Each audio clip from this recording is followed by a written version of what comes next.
Welcome to our Defense Briefing Program. I'm your host, Liang Jun. Today, we dive into some critical updates from around the globe, starting with the escalating situation in eastern Congo, where M23 rebels are making alarming advances towards the city of Goma.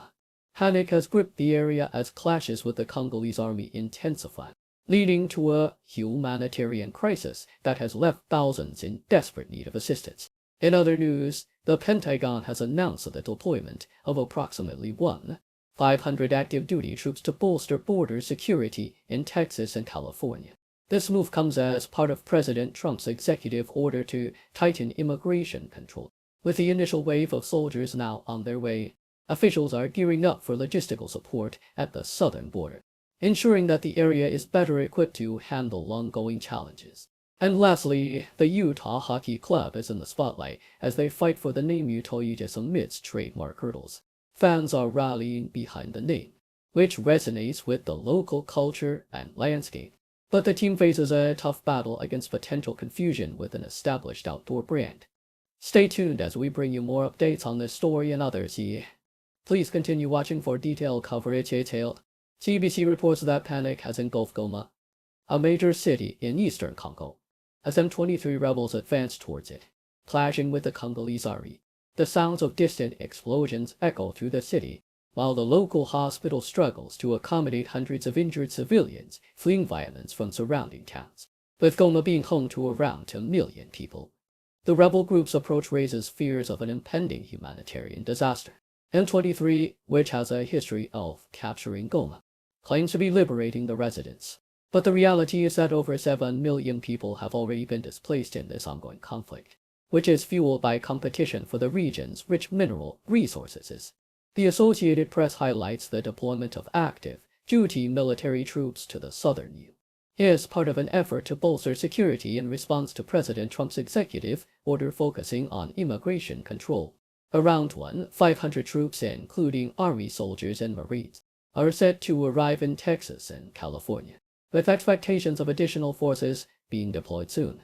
This military presence aims to support border patrols and assist with logistical needs, such as erecting barriers as officials address the challenges posed by a nearly 2-0-mile border with Mexico.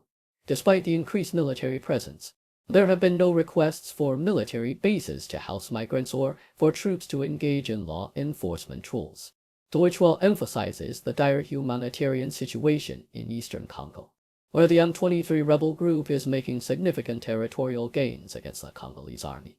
Backed by Rwanda, M23's offensive has led to widespread displacement, with thousands fleeing towards Goma, a city already grappling with the consequences of previous conflicts. The ongoing violence has contributed to what is now considered one of the world's largest humanitarian crises, as civilians face the harsh realities of war, loss, and the struggle for survival amidst the chaos.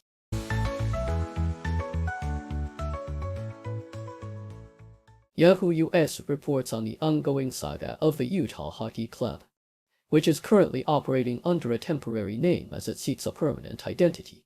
The Utah Yetis has emerged as the fan-favorite name, resonating with the local community and embodying the spirit of a mountainous region.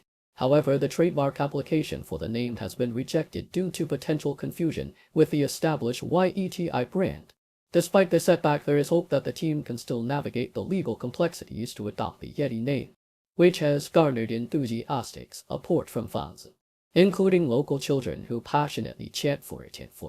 The franchise's management acknowledges the challenge but remains committed to exploring all avenues to secure a name that reflects the desires of their supporters. In a stark contrast, the NY Times covers President Trump's recent criticisms aimed at Europe, labeling their trade practices as unfair. During a video appearance at the World Economic Forum, he threatened to impose tariffs on companies that manufacture outside the EU. Meanwhile, Trump faced a legal setback when a judge blocked his controversial order to end automatic citizenship for U.S. born children, citing its unconstitutionality. As Trump positions himself as a hardline conservative figure, he continues to push for significant changes, including stricter immigration policies and trade designations of foreign entities, all while navigating a tumultuous political landscape marked by both support and opposition. The Associated Press brings to light a troubling case of justice involving Kamal Nerdizek, a former Bosnian prison camp guard who was sentenced to over 5 years in prison for lying about his past to obtain citizenship for concealing his role in the persecution of ethnic Serbs at the Srebrenica prison camp during the Bosnian War. Nerdisic's story is a grim reminder of the atrocities committed during that conflict. The case underscores the U.S. government's commitment to holding accountable those who have perpetuated human rights abuses, ensuring that the nation does not become a refuge for individuals seeking to escape justice. As Nerdisic faces his sentence, the government is also moving to revoke his citizenship, highlighting the legal ramifications of his fraudulent actions.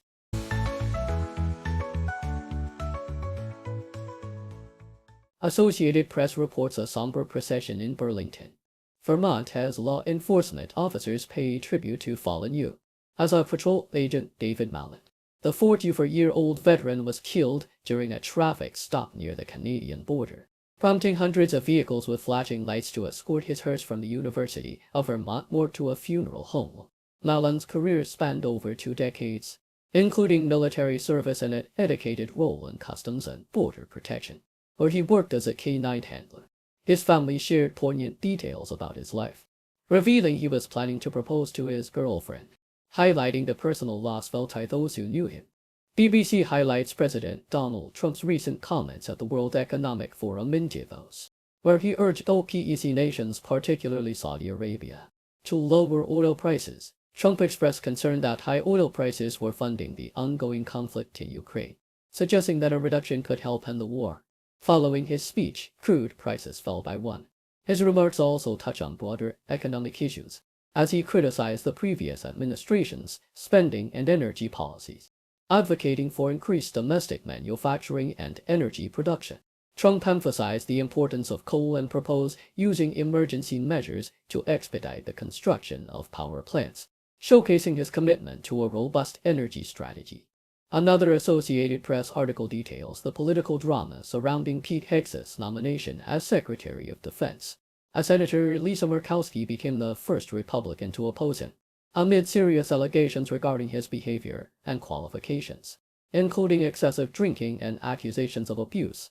Hegseth's confirmation faced significant scrutiny, despite Trump's support and the backing of many GOP senators.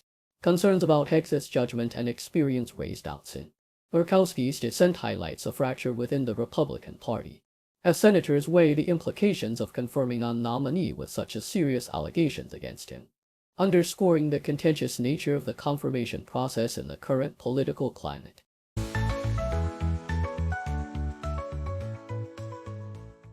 Australian Broadcasting Corporation reports that Donald Trump expressed his desire to meet with Vladimir Putin soon to negotiate a ceasefire in Ukraine during a video address at the World Economic Forum in Davos. Trump emphasized the urgent need to end the war, stating, "Millions of lives are being wasted." His strategy indicated that Ukraine is open to negotiations, directly challenging Putin's role in prolonging the conflict. In a recent post on Truth Social, Trump issued an ultimatum to Russia, warning of potential tariffs and sanctions unless the war ends, which drew ire from Russian officials who found his approach disrespectful. Kremlin spokesperson Dmitry Peskov responded by stating Russia is ready for a mutually respectful dialogue, though Russian politicians criticized Trump's heavy-handed tactics as counterproductive. Meanwhile, Ukrainian President Volodymyr Zelensky mentioned that any peace agreement would necessitate the presence of at least 200 Zero peacekeepers, highlighting the complexities of achieving a resolution in the ongoing crisis. Thank you for tuning in. The content above showcases the latest briefing reports and analytical synopses, thoughtfully curated by the 60O team. These insights stem from a wide array of reputable media outlets, think tanks, government sources, and specialized experts worldwide. We encourage you to explore these sources for a comprehensive perspective. Keep in mind that while the content may not always align with the official standpoint of 60O Brief, it's not meant to be taken as absolute directives for decision-making. Comprising seasoned media professionals, learned scholars, and accomplished scientists, the 60O team embodies a trailblazing, fully independent media entity. To customize 60O Brief to meet your professional needs, you have the option to subscribe to a diverse array of briefings on our website, 60brief.com. Regardless of your location, you can conveniently receive 6 the old brief fly email.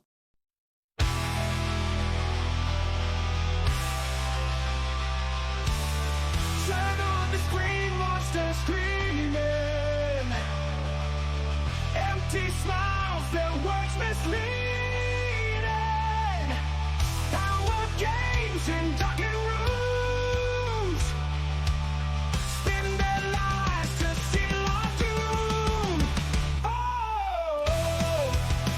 oh, oh. Turn on the screen, monsters screaming. Empty smiles, their words misleading. Our games in darkened rooms. Spin their lives to seal our doom.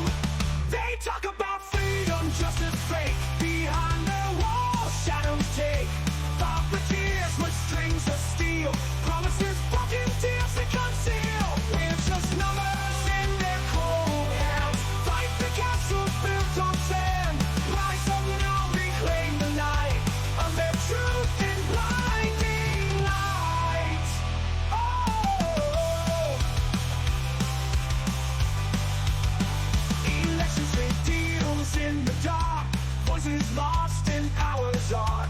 Leaders laugh while we cry. Change the rules, make us comply. Propaganda